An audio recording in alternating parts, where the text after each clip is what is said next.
Hello and welcome. This is Smart Prosperity, the podcast, a bi-weekly show about the green economy in Canada, the current affairs, the politics, the business, the technology, and the ideas at the intersection of the environment and the economy. I'm your host, Eric Campbell. On today's show, we have a special on the dollars and cents of fighting wildfires. As extreme wildfires sweep through parts of Canada and the U.S. right now, I speak to one of Canada's leading wildfire experts about what's causing them and how to calculate the mounting costs. After that, Mike Moffat caps it off with his usual list of 5 other things happening in the green economy this week. That's today's agenda. Let's get started. We are following multiple wildfires burning in British Columbia. And there are more than 200 wildfires burning in BC today. 30 fires in northwestern Ontario are out of control. Wildfire smoke blanketing the province is starting to take its toll on people and more businesses. Than 130 families out of their homes. More than 300 wildfires are currently burning, and nearly a third are considered out of control. It's the middle of July, and Canadians are waking up to an astonishing number of extreme wildfires. At the time of broadcast, the Weather Network is reporting 800 active wildfires across Canada, a number of emergency community evacuations, and air quality alerts due to wildfire smoke in every part of Canada, including our major cities. It's the makings of another record year for wildfire destruction. The province of British Columbia, for example, has already recorded 10 times more forest burned than in all of last year, with one village already wiped off the map. This is the stuff of climate change. By all accounts, we need to expect longer and more intense wildfire seasons. We're living it right now. And today's question is, what are we paying for it? What does it cost to fight a wildfire? And how many dollars will Canadians pay in order to manage the longer and more intense wildfire seasons coming our way? I'm excited to speak with one of Canada's top wildfire experts about this. His name is Edward Struzik.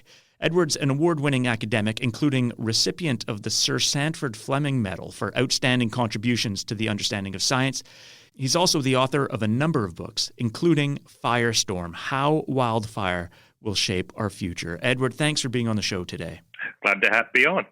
Ed, the wildfire situation in Canada and the U.S. is evolving quickly. I did my best to sum it up off the top.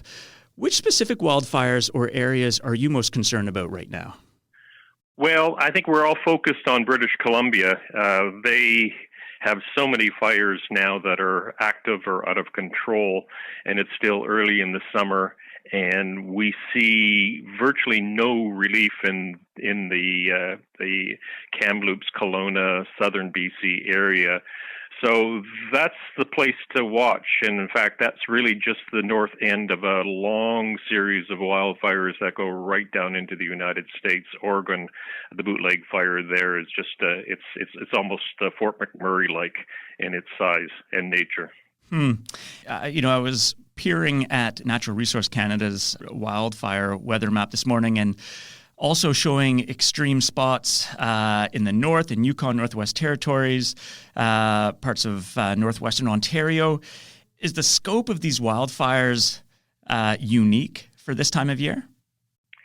I wouldn't say that they're unique. We've had bad fire seasons in the past, and this is another one of them. But I think what we're seeing now is a pattern of having more extreme wildfire seasons like this and more people in the path of the fire. And it's just getting hotter and drier in the forest area of Canada, at least mostly Western Canada. And so we're just seeing an acceleration of very intense fires. And maybe we can, put this year's wildfire season, so far as we are seeing it at this stage, in context. Maybe you could give us a bit of an overview of what these wildfire seasons typically look like.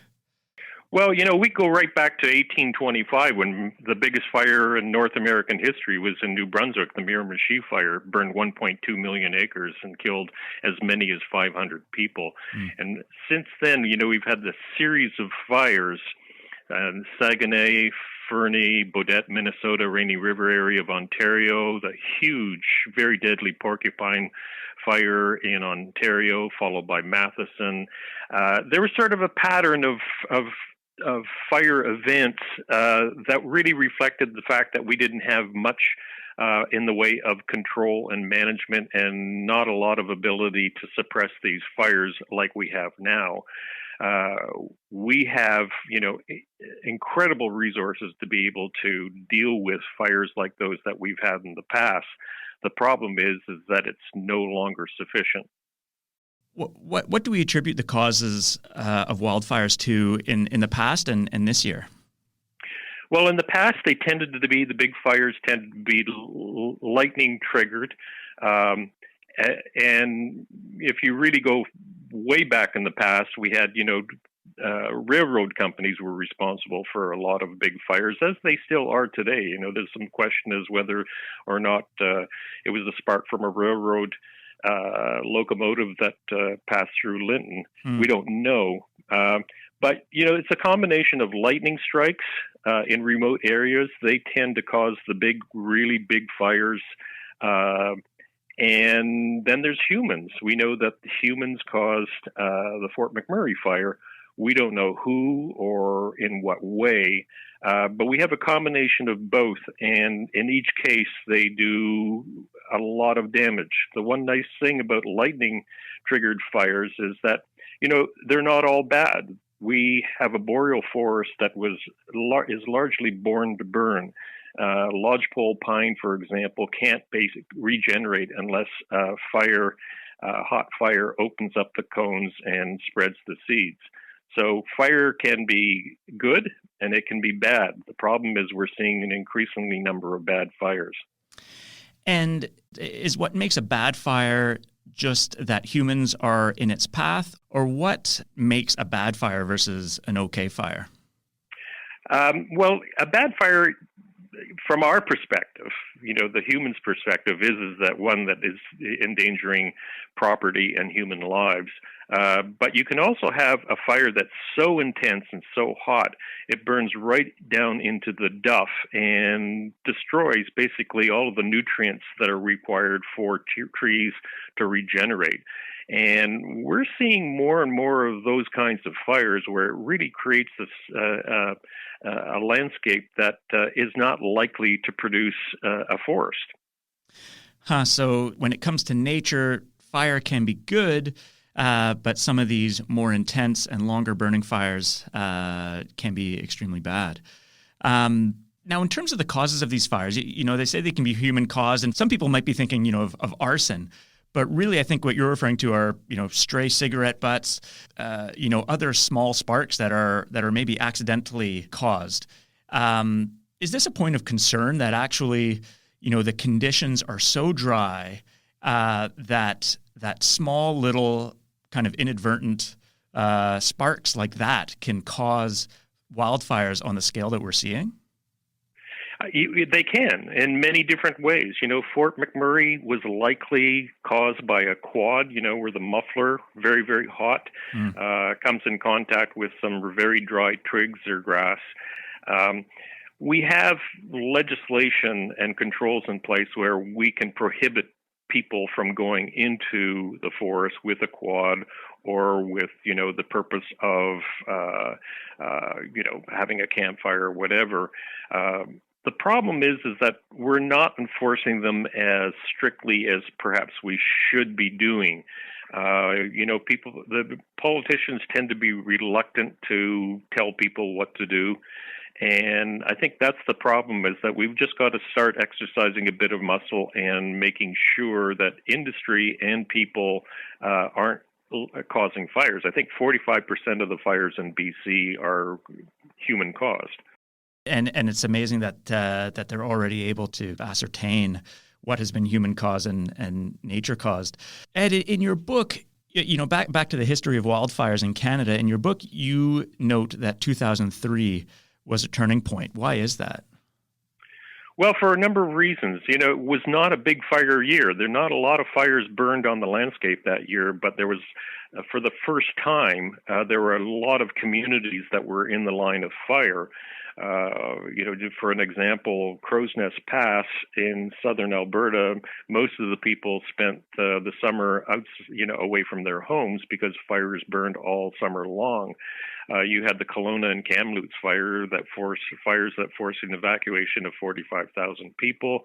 We had fires in Banff and Jasper National Park, and one really dangerous one in the Kootenay National Park, which I was at, that nearly jumped into Banff. And had it jumped into Banff, it may have been, the worst fire in a national park ever. And it required some pretty unorthodox methods to stop that fire from jumping into Banff. I mean, we even had polar bear country burn in the western Hudson Bay that year. And it basically tapped all the resources that we had at hand, so much so that in British Columbia, they were triaging. They didn't have enough resources to fight all the fires that were burning. And so they were essentially letting fires that were not endangering people or property to burn themselves out. They had no choice. So that was an interest. That was one part of it. The other part of it is that it really, I think, I don't know that anyone would disagree. I think it was kind of a signal that the world was warming up, especially Western Canada was warming up in a way that was conducive to more bigger and hotter fires. And so we had fire behavior in places like Kootenay that startled veteran firefighters, and in Banff. The one classic example was there was a smoldering fire in Banff, and they brought in a helicopter to drop some buckets of water on top of it, and the downdraft from that water being dropped down actually caused the fire to spread, and then they had to bring in an air tanker. That kind of fire behavior, was just shocking to the firefighters who were there at the time. They'd never seen anything quite like it, and now it's just commonplace. So you mentioned warming. It's the first time we've mentioned climate change. Is it just understood that these longer and more intense wildfire seasons that we've seen over the past few years in Canada are climate related? Well, many of them are. You can't specifically say that one is or one is not, but you just have to look at the temperatures. And if you look at the equations, they're fairly complex. But to give you, a good example is that with every 1 degree increase in temperature, you have an increase of about 12% in lightning strikes. That's interesting. Let me make sure I've got that right. Every degree increase leads to a 12% greater likelihood of lightning strikes. Did I get that right?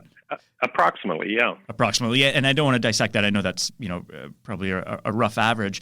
But for example, in Lytton, British Columbia, which we know in late June set Canada's newest temperature record 3 days in a row, reaching practically 50 degrees, 4 degrees over what had been the previous high. That's 4 degrees over. So does that equal almost a 50% greater likelihood of lightning strikes in that area? Well, it depends on whether or not there's a weather front associated with it. Right. And in Lytton, fortunately, if you can say any good about it, is that there was a fairly stable blue sky, high pressure system over the area, and no cold front came in. Had a cold front come in, that would have, brought in wind and spread that fire as it did in Fort McMurray in May of 2016. So it really, when you look at lightning, it generally has to be associated with a cold front that comes into a very hot area. But we're also now seeing something else happening, is that now fires are burning so hot that they're actually creating their own thunderstorms. They call them pyro-CBs. And they can shoot out lightning. So for example, Fort McMurray, 30 kilometers from the fire front. So you can have a high-pressure system, blue skies, not a cloud in sight, and the fire can burn so hot it will create its own thunderstorm, and it triggered a cluster of fires 30 kilometers away from the fire front. Wow. That was Fort McMurray in 2016? Yeah, it was Fort McMurray in 2016, and everyone at that time thought, boy, this is a one-off. This is really unusual. We've never seen anything like that. Since 2016, it's become a very regular occurrence. BC had 5 pyro-CB events, I think it was in 2018, that burned so hot that the smoke was detected in Greenland. Wow. And, it busted through the troposphere where all our weather, occurs and into the stratosphere, and then just circled the globe a couple of times. So those kinds of events we basically did not see prior to 2003. There were some suspicions that it was happening, but they were so weak, they really didn't register in any significant way. Now pyro-CBs are a very common occurrence, and this is really only in the last 5-6 years that we're seeing them become a common event in fire situations. So we have a new challenge on the landscape now that we've never had before. Wow. Okay, so as you say, these fires are getting more intense over the past few years. We had Fort McMurray in 2016. British Columbia had 2 record years in 2017 and 2018 in terms of kind of the amount of forest burned. I'm interested in the economics of fighting wildfires, what the impacts are on the economy, what the immediate costs are of fighting these fires. If we're going to be fighting more of these intense fires in the coming years, how do we need to prepare just from making sure that we've got the money and the resources available to fight these fires? What are some of the costs that are incurred when fighting a fire like the Fort McMurray fire in 2016? Well, Fort McMurray, to give you, that's a good example, is at one point there were more than 2,000 firefighters dealing with that fire. And They came from Mexico, the United States, and even South Africa. That's how extreme that situation was. Wow. And then they deployed as many air tankers as they possibly could, as well as helicopters. And that fire burned for a long period of time, and the total cost was in excess of in around $500 million. Wow. Perhaps one of the most costly fires in history.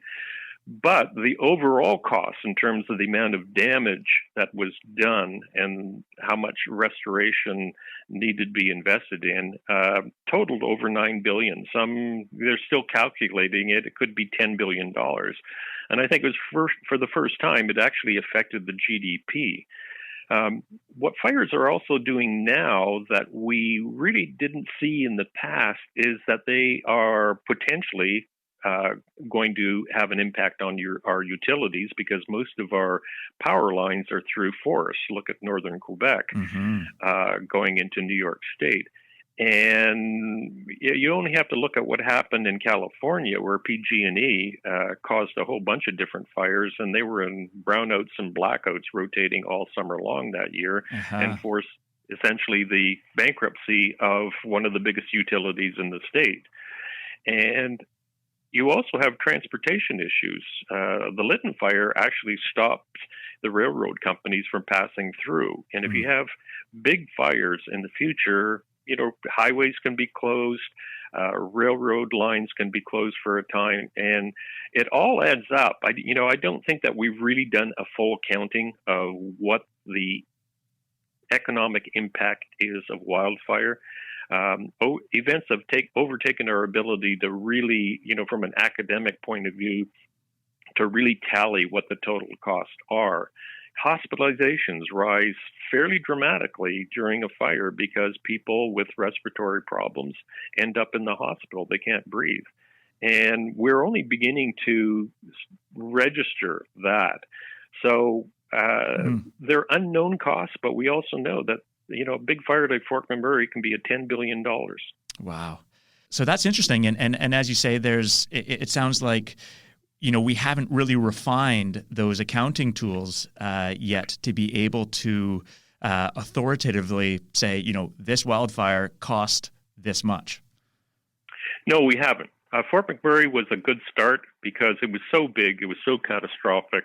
88,000 people fleeing that it could not be ignored. And so a number of people from different disciplines decided to have a look at it and start analyzing the true costs. And I think we're going to be seeing more and more of that because, there's a projected doubling increase in the amount of fire burning on the landscape, in the next 20 or 30 years. And some say it could even be a tripling over the longer term. Wow. It's almost unimaginable. We really don't have the resources right now to be able to deal with a doubling. We're having a hard time dealing with the existing situation. And you've advocated for some time about the need to adapt and be more prepared for these wildfires. Is reducing our greenhouse gas emissions just too little too late to contain this evolving wildfire situation? Well, I don't think it's too late. It's not going to solve the problem now or even in the next 10 or 20 years. But if we're thinking long term, we're going to have to do something because we cannot withstand a tripling of wildfire in a civil society. So decarbonizing, controlling climate change is extremely important. It goes without saying that if this continues, we're doomed. We just can't be living through summer after summer of living in smoke and dealing with wildfire. But that's the situation now we're seeing in not only the Canadian West, but the American West. And I think that the advice to people in Ontario and Quebec is that it's coming there sooner or later. And it has, there's been signals. Georgian Bay burned in 2018 in a way that no one ever thought it really could burn because it's too humid, too wet for fires to burn as big and intensely as that one did. And I think that this is something that we have to kind of grapple with. If this continues, we're doomed. I think that's the quote I'm going to take from this interview. One other question for you, Edward. What do we expect now for the rest of the summer? Oh God, I don't know. I don't hold out a lot of hope for BC right now because I just looked. I've been watching the forecast and it's still hot, dry weather for the next week. It's still. We're still in July, and we can have fires going right into September, October. The Keno fire in Waterton, I think, happened in the early autumn. And that was a fire that essentially resulted in the evacuation of the park. So we may just be at the beginning of a really, really big fire season. And if you look at the drought prediction networks, they all point to things not getting any better. But the one thing that I've learned from watching Mother Nature is that it can change on a dime. Fort McMurray, that was heading to be the biggest fire in North American history. And then in late June, it just started to rain. So it's hard to predict, but basically all the signs right now are suggesting that this is, at least for the West, this is really turning out to be a potentially very volatile fire season. Okay. Edward, it's been really great speaking with you. Thanks for taking some time out to explain this evolving wildfire situation to us. Thanks for having me on. That was Edward Strusek. For a link to Edward's book, his recent articles, and a teaser for his upcoming book, go to this episode's landing page at podcast.smartprosperity.ca. And if you've been following the Smart Prosperity Podcast Summertime Book Club, you'll be interested in what Edward told me he's excited to be reading this summer. One that I think I'm not looking forward to, but I think it would be extremely informative is Laura Spinney's book, Pale Rider, which is on the 1918 Spanish flu. And she wrote it pre-COVID, so I'd be interested to see what she had to say because, like the calls for doing something about wildfire, I think her message was prescient.